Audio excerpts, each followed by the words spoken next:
За сайн байна уу. За надад нэг хэд асуулт байна. Хүний эрх ба захим технологи гэдэг бүлэг байна. Эндээс харвал төрийн үйлчлэгээ өөрөө захим салбарын маш том тоглогч.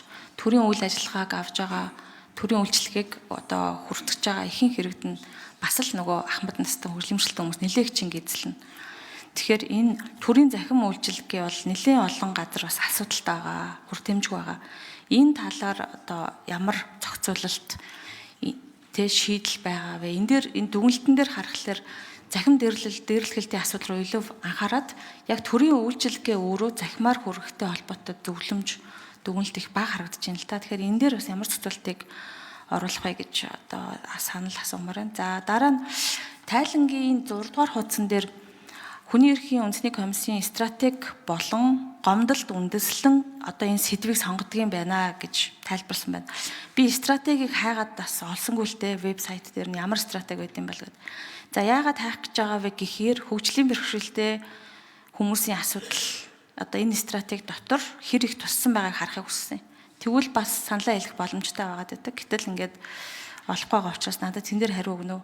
За дараа нь гомдолд үндэслэн гэж байгаа. Гомдлоо илэрхийлж чадахгүй байгаа хүмүүсийн гомдол тэгээд яах вэ те? Энд чинь өөрөө хүртээмжтэй биш байна шүү дээ. Тэгэхээр гомдолд үндэслэн гэвэл цөөхөн одоо хүн гомдлоо өгсөн байхад энэ бол цөөхөн хүн өгсөн юм чинь энэ асуудлыг анхаарахгүйгээд орхин гэсэн үг үү? Гомдол өгөх механизмын талаар хизээ энийгээ сайжруулахын хизээ одоо хүртээмжтэй болох талаар бас хариулт авмаар байна. За дараагийнх нь орон гэргүй байгаа, бие даан амьдрах чадваргүй хүний эрхэнд байгаа хөгжлийн бэрхшээлтэй олон зуун хүмүүс байна. Хүний эрхийн комисс гэдэг байгууллагын тухай бараг мэдэгчгүй. Гэхдээ тэр хүмүүс л Монгол улсын иргэн.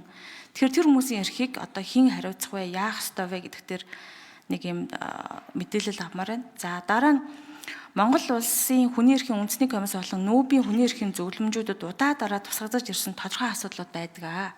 Тэрэн дээр нэг зүйлийг нэлээх ярьдаг.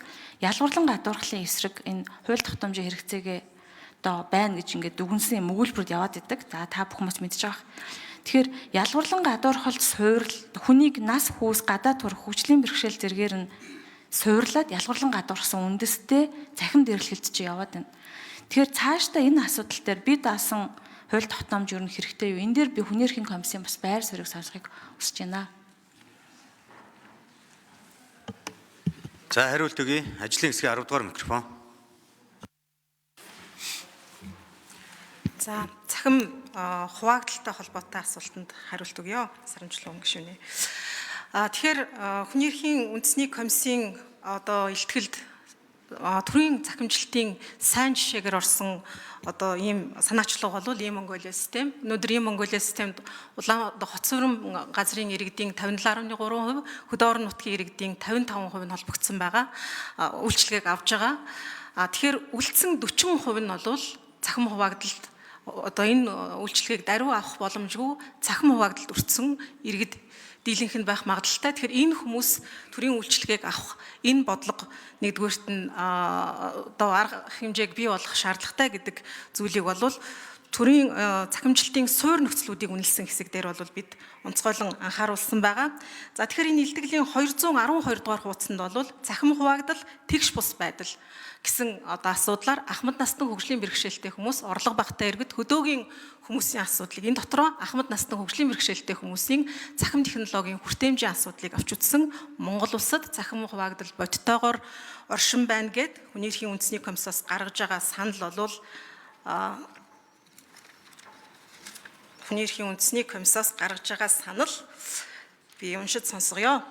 Тэгэхээр 7 дугаар санал 3 дугаар бүлгийн 7 дугаар санал ахмад настан хөгжлийн бэрхшээлтэй иргэд, орлого багатай болон хөдөөгийн өрх, монгол хэлээр харилцах боломжгүй хүмүүсийн захим технологийн хүртээмжийг дэмжих, тэдний онцлог хэрэгцээнд нийцсэн практик ур чадвар олгох, сургалтын хөтөлбөр хэрэглэх түүнийг боловсруулах, үр дүнтэй сургах, ахмад настан хөгжлийн бэрхшээлтэй хүмүүсийн шинжлэх ухааны дэвшлийн үр шимийг хүртэх эрхийг хангах асуудлыг тусгасан захим хуваагдлыг сөрөх бодлогыг баталж хэрэгжүүлэх гэсэн энэ саналыг улсын их хурлд тавьж байгаа.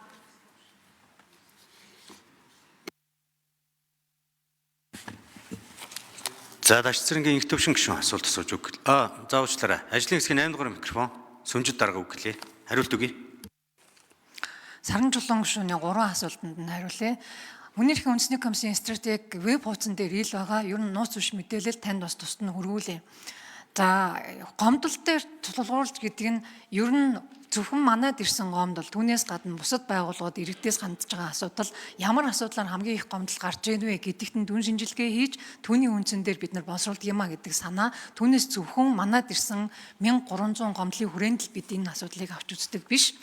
Хоёр дахь асуудал бид нар хөгжлийн бэрхшээлтэй хүний эрхийн асуудлыг 23 удаагийн илтгэлийн 10-д нь тусгайлан илтгэжсэн байна. Энэ 10-аас гадна бүлэг бүр дээр сурч боловсрох эрх, хөдөлмөрлөх эрх, эрүүл мэндийн тусламж үйлчилгээ авах эрх гээд тухайлан хөгжлийн бэрхшээлтэй иргэдийн эрх нь энэ тухайд яаж хангаж байгаа вэ гэдгийг заавал энэ оруулж илтгэлтэй оруулдаг.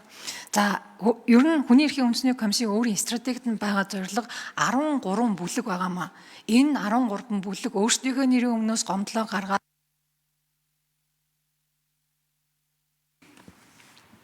За Даш цэргийн инх төвшин гишүүн асуулт асууя.